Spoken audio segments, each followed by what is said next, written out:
There have been about a half-dozen studies published on paleo-type diets starting around 20 years ago. In what sounds like a reality TV show, 10 diabetic Australian aborigines were dropped off in a remote location to fend for themselves, hunting and gathering foods like figs and crocodiles. In my video on wild game, I showed that kangaroo meat causes a significantly smaller spike in inflammation compared to retail meat. Of course, ideally we'd eat anti-inflammatory foods, but wild game was significantly better. So low in fat, you can design a game-based diet with under 7% of calories from fat. Skinless chicken breast has 14 times more fat than kangaroo meat. So you can eat curried kangaroo with your cantaloupe and drop your cholesterol almost as much as eating vegetarian. So, how did they do? Well, nearly anything would have been preferable to the diet they were eating before, evidently centered around refined carbs, soda, beer, milk, and cheap fatty meat. But they did pretty good, significantly better blood sugar response thanks to a ton of weight loss. But it's because they were starving. They evidently couldn't catch enough kangaroos, and so even if they were running around the desert for 7 weeks on 1,200 calories of their original junkie diet, they may have done just as well, but we'll never know because there was no control group.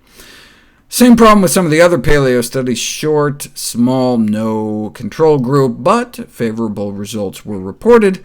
No surprise, given they cut their saturated fat intake in half, presumably because they cut out so much cheese, sausage, or ice cream.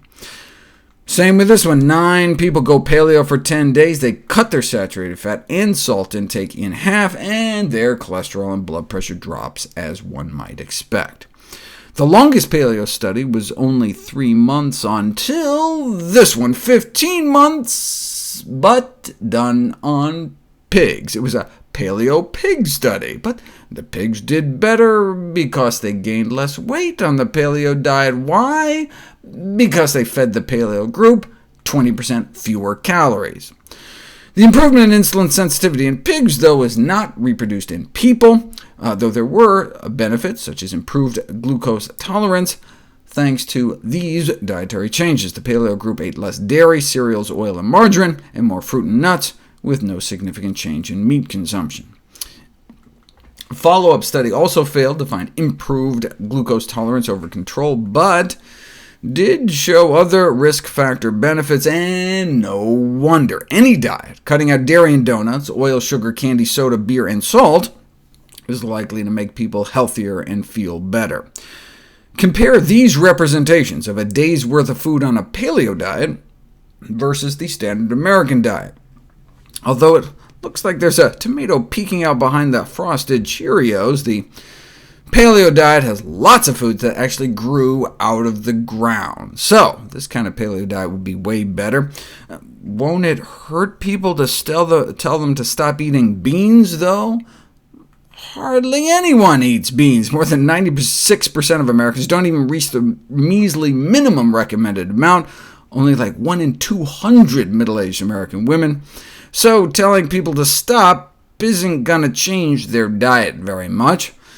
I'm all for condemning the standard American diet's refined carbs, quote-unquote non-human mammalian milk, and junk foods, but proscribing legumes is a mistake. As I've noted before, beans, split peas, chickpeas, and lentils may be the most important dietary predictor of survival. Beans and whole grains are the dietary cornerstones of the longest living populations on Earth. Plant-based diets in general, and legumes in particular, are a common thread among longevity blue zones around the world. The bottom line may be that reaching for a serving of kangaroo may be better than a cheese Danish, but foraging for an apple might prove to be the most therapeutic of all.